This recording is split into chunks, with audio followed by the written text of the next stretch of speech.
नमस्कार दोस्तों, स्वागत है आपका मेरे YouTube चैनल टारगेट पीसीएस पे। आज जो है हम अपनी भूगोल की पहली कक्षा भारत के भौगोलिक परिचय से शुरू करने जा रहे हैं। इसमें मुख्य रूप से हम 5 बिंदुओं पे चर्चा करेंगे। इसमें पहला बिंदु होगा भारत का नाम, कि भारत का नाम जो है वो इंडिया या हिंदुस्तान कैसे पड़ा। इसमें दूसरा बिंदु होगा भारत की अवस्थिति तथा विस्तार, भारत किस अक्षांश या देशांतर में स्थित है और उसकी स्थिति या अवस्थिति कितनी है। और इसमें तीसरा प्रमुख बिंदु होगा भारत के पड़ोसी देश। यह बिंदु है जहां से सीधे सीधे परीक्षा में प्रश्न पूछे जाते हैं पीसीएस प्रीलिम्स में, तो इसको देखेंगे। इसके बाद जो चौथा पॉइंट होगा वो होगा भारत की जलीय सीमा, कि भारत किन देशों के साथ अपनी जलीय सीमाएं साझा करता है और उन जलीय सीमाओं का सीमांकन कैसे होता है और उसमें कितनी कितनी कैटेगरी, इनका अध्ययन करेंगे। और जो पांचवा बिंदु होगा वो होगा भारत के सामरिक महत्व के क्षेत्र। भारत में वो कौन कौन से सामरिक महत्व के क्षेत्र हैं जिनका हमारा पड़ोसी देशों के साथ विवाद है और उनका महत्व क्या है, हमारे लिहाज से या सामरिक दृष्टि के लिहाज से या पड़ोसियों के लिहाज से। तो इन 5 बिंदुओं पर हम चर्चा करेंगे। तो सबसे पहले हम भारत के नाम की अगर चर्चा करें तो जो भारत का नाम इंडिया या हिंदुस्तान है वो सिंधु नदी के आधार पर पड़ा हुआ है। सिंध को जो यूनानी लोग थे वो इंडस कहते थे और इसी इंडस के आधार पे भारत को इंडिया कहा गया। और इसी इंडस को जो ईरानी लोग थे वो हिंद कहते थे, स का प्रोनाउंसिएशन नहीं कर पाते थे वो लोग, ईरानी लोग, तो वो जो है सिंध को हिंद कहते थे। तो हिंद के आधार पर इसका नाम हिंदुस्तान पड़ा। तो ये भारत के नाम की चर्चा हो गई। अब अगर हम इसके स्थिति या विस्तार की बात करें तो भारत जो है उत्तरी अक्षांश और पूर्वी गोलार्ध में स्थित है। तो इसका जो अक्षांशीय विस्तार है भारत का वो 8 डिग्री 4 मिनट से लेकर 37 डिग्री 6 मिनट उत्तरी अक्षांश में है। यानी हम यहाँ नीचे दक्षिणी बिंदु से भारत के शुरू करते हैं और उत्तरी बिंदु तक आते हैं, तो ये स्थिति इसकी 8/4 से 37/6 होती है। और अगर हम इसके देशांतरीय विस्तार को देखें तो इसका देशांतरीय विस्तार 68 डिग्री 7 मिनट से लेके 97 डिग्री 25 मिनट पूर्वी देशांतर में स्थित है। तो यहाँ थोड़ा सा मैं आपको बता दूं, अक्षांश और देशांतर जो है वो नापा कैसे जाता है। तो जो अक्षांशीय विस्तार है वो 0 डिग्री रेखा से नापा जाता है, जिसे हम भूमध्य रेखा भी कहते हैं। ये इमेजिनरी लाइन है हमारे ग्लोब के ऊपर। और पूर्वी विस्तार जो है हमारा, देशांतरीय विस्तार जो है वो ग्रीनविच से लेते हैं। और इसी लाइन के आधार पर हम देखते हैं कि जो हमारी आईएसटी या इंडियन स्टैंडर्ड टाइम है उसका भी निर्धारण होता है। और इसके बाद हम देखेंगे कि भारत के कौन कौन से राज्य जो हैं वो कर्क रेखा पर स्थित हैं। तो ये कर्क रेखा 23.5 डिग्री पे भारत को 2 बराबर हिस्सों में लगभग बांटती है। तो इसमें जो है मुख्य रूप से गुजरात, राजस्थान, मध्य प्रदेश, छत्तीसगढ़, झारखंड, पश्चिम बंगाल, त्रिपुरा और मिजोरम, ये कुल 8 राज्य हैं जो भारत के कर्क रेखा पर स्थित है। इसमें से आपसे पूछा जा सकता है कौन से राज्य भारत के हैं जो कर्क रेखा पर स्थित नहीं है या कौन से हैं, तो इनको याद रखना है हमें यहाँ पे कि ये मुख्य 8 राज्य हैं जो भारत के कर्क रेखा पर स्थित हैं। अब इसके बाद हम अवस्थिति और विस्तार के बाद देखेंगे भारत के पड़ोसी देशों के बारे में। तो भारत की जो सबसे बड़ी सीमा है वो बांग्लादेश के साथ साझा होती है। भारत अपने कुल स्थलीय सीमाओं का 27% इसी देश के साथ सीमा साझा करता है। तो अब हम इसमें देखेंगे कि भारत के वो कौन से राज्य हैं जो बांग्लादेश के साथ अपनी सीमाएं साझा कर रहे हैं। तो इसमें सबसे पहला राज्य जो है वो है पश्चिम बंगाल। सबसे लंबी सीमा जो है बांग्लादेश के साथ पश्चिम बंगाल साझा करता है। इसके बाद दूसरा राज्य है मेघालय। इसके पश्चात अब देखेंगे तीसरा राज्य असम और चौथा राज्य त्रिपुरा और 5वां मिजोरम।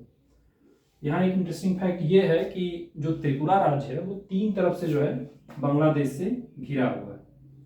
ये एक बार आईएएस के प्रीलिम्स में पूछा भी गया है कि वो कौन सा राज्य है जो तीन तरफ से बांग्लादेश से घिरा हुआ है, तो इसका उत्तर होगा त्रिपुरा।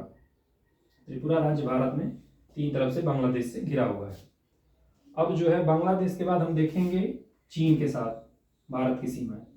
तो चीन के साथ जो है मुख्य रूप से हमारे जो राज्य हैं या केंद्र शासित प्रदेश, पहले तो राज्य था जम्मू कश्मीर, अब केंद्र शासित प्रदेश हो गया है। तो सबसे पहला राज्य जो है वो लद्दाख है, जो चीन से सीमाएं साझा करता है।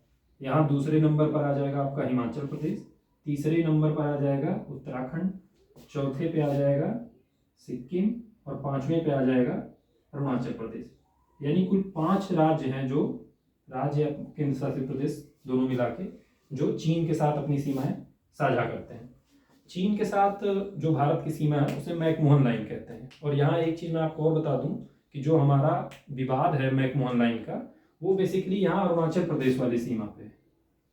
जिसे चीन जो है अरुणाचल प्रदेश को दक्षिणी तिब्बत का हिस्सा बताकर अपना बताता है कि ये जो है चीन का हिस्सा है, जबकि कब्जा जो है वो भारत का है इस क्षेत्र पर। एक और विवाद वाला क्षेत्र है भारत चीन के बीच, वो यहाँ पे जो अभी हालिया विवाद हम देख रहे थे, पेनांगसो लेक के पास में एक झील है जिसकी शूटिंग आप लोग देखे होंगे 3 इडियट्स में, आमिर खान इसी झील के किनारे करता है। और इसमें जो है 60% हिस्सा जो है हमारा वो चीन के पास में है और 40% हिस्सा इस झील का वो भारत के पास में। यहीं पे जो हालिया विवाद हमारा था वो यहाँ का था। बाकी तो जो चीन हमेशा जो विवाद वाली बात करता है वो यहाँ करता है। अब इसके बाद हम देखेंगे तीसरा जो देश हमारा पड़ोसी देश है पाकिस्तान, जिसके साथ तीसरी सबसे लंबी सीमा हम अपनी साझा करते हैं। तो इसे कौन कौन से राज्य जो हैं भारत के वो स्पर्श करते हैं। तो इसमें पहला राज्य आपका हो जाएगा लद्दाख, दूसरा हो जाएगा जम्मू कश्मीर, तीसरा हो जाएगा पंजाब, चौथा राज्य आपका होगा राजस्थान और पांचवा राज्य होगा गुजरात। यानी 5 राज्य हैं, जो 5 राज्य और केंद्र शासित प्रदेश हैं जो पाकिस्तान के साथ सीमाएं साझा कर रहे हैं। इसके बाद चौथा हमारा मुख्य पड़ोसी है नेपाल। तो नेपाल के साथ जो है कौन कौन से राज्य सीमा साझा करते हैं। तो नेपाल में पहला जो राज्य है हमारा वो है उत्तराखंड, दूसरा उत्तर प्रदेश, तीसरा बिहार और चौथा वेस्ट बंगाल और पांचवा जो होगा वो हो जाएगा सिक्किम। तो यहाँ पर भी हम याद रखेंगे कुल 5 राज्य हैं जो नेपाल के साथ सीमाएं साझा करते हैं। अब इसके बाद जो है हमारा अगला जो देश होगा वो है भूटान। तो भूटान के साथ भी आइए देखते हैं कौन कौन से देश राज्य जो है सीमा साझा करते हैं। तो भूटान के साथ पहला राज्य हमारा हो जाएगा सिक्किम, दूसरा राज्य हो जाएगा वेस्ट बंगाल, तीसरा राज्य हो जाएगा असम और चौथा राज्य हो जाएगा अरुणाचल प्रदेश। तो इसके साथ कुल कितने हो गए? 4 राज्य हैं जो भूटान के साथ सीमाएं साझा करते हैं। इसके बाद जो अगला देश होगा जिसके साथ भारत अपनी स्थलीय सीमाएं साझा करता है वो है अफगानिस्तान। यहाँ एक छोटी सी आप सीमा रेखा देखेंगे, लगभग 106 किलोमीटर की सीमा है। 106 किलोमीटर की सीमा जो हम अफगानिस्तान के साथ साझा करते हैं। वैसे तो ये पीओके का हिस्सा है, पाक ऑक्युपाइड कश्मीर का, जिसपे अभी पाकिस्तान जो है काबिज है, लेकिन हमारी सीमाएं जो है यहाँ अफगानिस्तान से भी साझा होती हैं। तो यहाँ बेसिकली एक केंद्र शासित प्रदेश आप कह सकते हैं जो लद्दाख होगा वो हमारी सीमाएं साझा कर रहा है। इसके बाद हम एक कोड बताते हैं आपको जो सीमाओं को याद करने का एक तरीका हो सकता है। बचपन याद कर लीजिएगा, ब च प न। ये लंबाई के क्रम में है कि सबसे ज्यादा सीमा जो है लंबी सीमा वो ब का मतलब हो गया यहाँ बांग्लादेश, च का मतलब हो गया चीन, प का मतलब हो गया पाकिस्तान और न का मतलब हो गया नेपाल। ये जो है क्रम है कि सबसे बड़ी सीमा और उसके हिसाब से उतरते क्रम में जो है 4 देशों के साथ हम अपनी सीमाओं को साझा कर रहे हैं। इसके बाद हम देखेंगे भारत की जलीय सीमा। तो जलीय सीमा में हम देख रहे हैं कि यहाँ जो हमारा जलीय सीमा श्रीलंका के साथ साझा करते हैं हम अपनी जलीय सीमा। इसके बाद यहाँ इंडोनेशिया आ जाएगा, म्यांमार आ जाएगा और यहाँ पाकिस्तान आ जाएगा। तो यहाँ से कुछ खास प्रश्न तो नहीं बनते हैं। यहाँ से जो प्रश्न बनते हैं उसकी चर्चा हम थोड़ी सी कर लेंगे।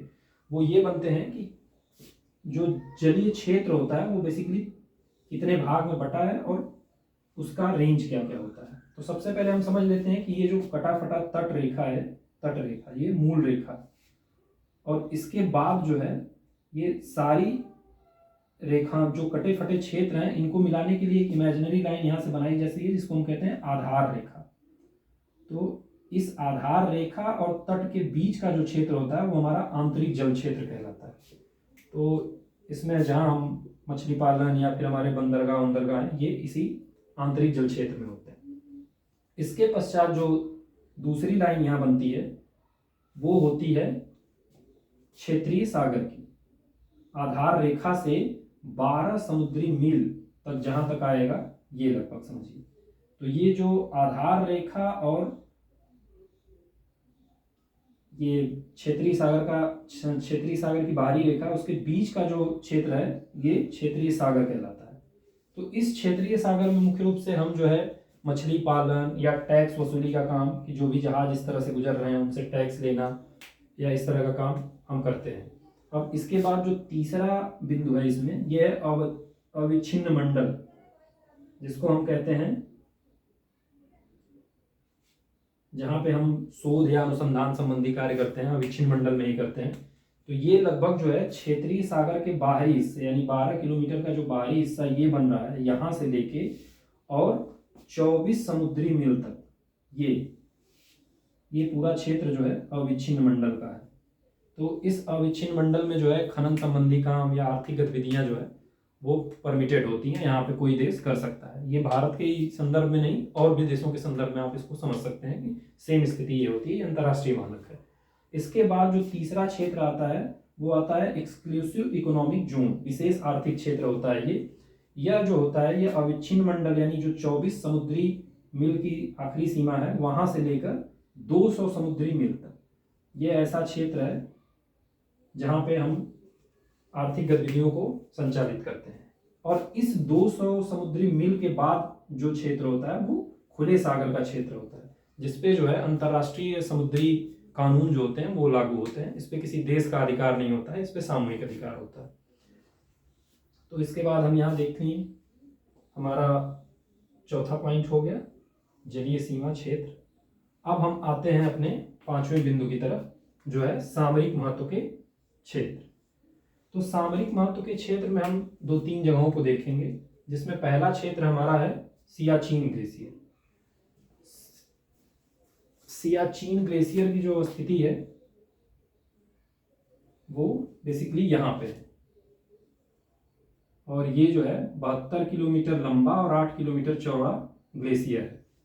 और हम सभी जानते हैं कि यहाँ पे जो है 3 देश अवस्थित हैं। यहाँ पाकाकोपाइट कश्मीर में पाकिस्तान है, इधर चीन आप देख ही रहे हैं कि लद्दाख वाले क्षेत्र में कब्जा किए हुए, और नीचे जो है हम स्थित हैं भारत वाले।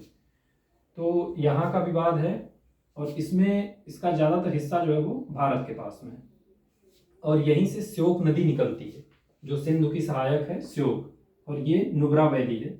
यहाँ नुब्रा नदी भी है, नुब्रा श्योक की सहायक और श्योक सिंधु में आकर मिलती है। और इसी नुब्रा के सहारे जो है हम सियाचिन तक अपनी पहुंच बनाए हुए हैं। तो एक सामरिक महत्व का क्षेत्र जो है ये है। और उसके बाद पाकिस्तान से जो दूसरा क्षेत्र है सामरिक महत्व का विवादित है वो है सरक्रीक का। सरक्रीक का क्षेत्र जो है वो 24 डिग्री उत्तरी अक्षांश से 27 किलोमीटर लगभग ऊपर जो है ये सीमा रेखा है। अब यहाँ जो विवाद का मेन कारण है वो पाकिस्तान कहता है कि वो 24 डिग्री उत्तरी अक्षांश को ही सीमा मानेगा और पाकिस्तान इसे जो है एक झील मानता है और वो कहता है कि झील जो है वो कभी भी आप जानिए कि अंतर्राष्ट्रीय संबंधों में झील में बराबर का बंटवारा होता है। तो उसी आधार पर पाकिस्तान का यहाँ दावा है कि वो जो है 24 डिग्री उत्तरी अक्षांश को सीमा मानता है, जबकि भारत क्या है इससे उत्तर जो है 24 डिग्री उत्तरी अक्षांश से उत्तर 27 किलोमीटर के ऊपर काबिज है। तो इस विवाद का कारण ये है। और भारत जो इस क्षेत्र को दलदलीय क्षेत्र मानता है जहाँ लूनी और बरसाती नदियाँ जो है राजस्थान के आके मिलती हैं। ये बेसिकली कच्छ का क्षेत्र है, कच्छ का रन आता है वो है।